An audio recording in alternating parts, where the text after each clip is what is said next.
केंद्र सरकार ने 1 जुलाई से 3 आपराधिक कानून लागू करने की घोषणा कर दी है।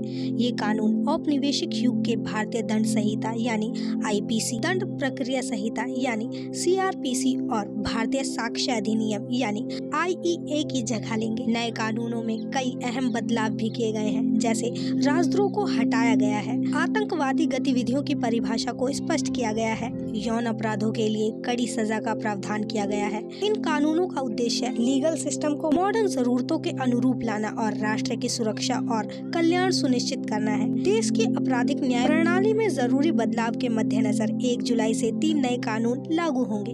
ये 3 कानून भारतीय न्याय संहिता यानी बीएनएस, भारतीय नागरिक सुरक्षा संहिता यानी बीएनएसएस और भारतीय साक्ष्य अधिनियम यानी बीएसए हैं। ये कानून ब्रिटिश काल के भारतीय दंड संहिता यानी आईपीसी, इंडियन एविडेंस एक्ट और दंड प्रक्रिया संहिता यानी सीआरपीसी की जगह लेंगे। तीनों नए कानूनों को पिछले साल मानसून सत्र में लाया गया था और 21 सितंबर को संसद से इसे मंजूरी मिली। उसके बाद 25 दिसंबर को राष्ट्रपति द्रौपदी मुर्मू ने भी इस पर मुहर लगा दिया था। चलिए अब जानते हैं कि नए कानूनों में क्या बदलाव हुए हैं। आईपीसी की जगह लेने वाली भारतीय न्याय संहिता में 358 धाराएं हैं, वहीं आईपीसी में 511 धाराएं थी। इसी तरह सीआरपीसी की जगह लेने वाली भारतीय नागरिक सुरक्षा संहिता में पिछली 484 की तुलना में 531 धाराएं हैं। इंडियन एविडेंस एक्ट यानी आईईए की जगह लेने वाले भारतीय साक्ष्य अधिनियम में 170 धाराएं हैं। ये पिछले कानून आईईए में 166 से थोड़ी अधिक है। नए कानूनों में कई बड़े बदलाव भी किए गए हैं। इसमें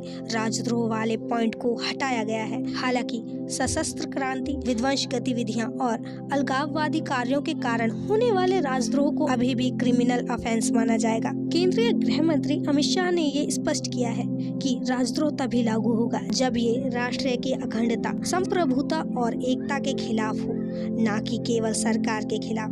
सरकार की आलोचना करने की अनुमति है, लेकिन देश के झंडे, सुरक्षा या संपत्ति में हस्तक्षेप करने पर जेल हो सकती है। नए कानून आतंकवादी गतिविधियों को भी परिभाषित करते हैं, जो केंद्र सरकार, किसी भी राज्य, विदेशी सरकार या अंतर्राष्ट्रीय सरकारी संगठन की सुरक्षा के लिए खतरा है।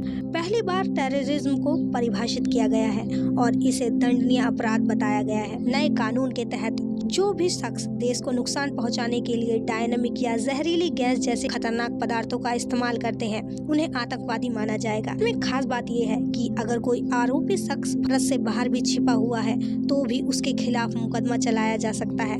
अगर वो 90 दिनों के भीतर कोर्ट में पेश होने में विफल रहता है तभी केस चलेगा। ऐसे मामलों में आरोपी शख्स की अनुपस्थिति में केस चलेगा और अभियोजन के लिए एक पब्लिक प्रोसिक्यूटर नियुक्त किया जाएगा। नए कानून में 18 वर्ष से कम उम्र की लड़कियों से जुड़े यौन उत्पीड़न के मामलों का भी जिक्र है। दंड संहिता में नर्म प्रावधानों का फायदा उठाने से आरोपी व्यक्तियों को रोकने के लिए कई बड़े बदलाव किए गए हैं। इसमें नाबालिग बच्चों के साथ दुष्कर्म के मामलों को पॉक्सो के साथ जोड़ा गया है। ऐसे केस में आजीवन कारावास या मृत्यु दंड का भी प्रावधान किया गया है।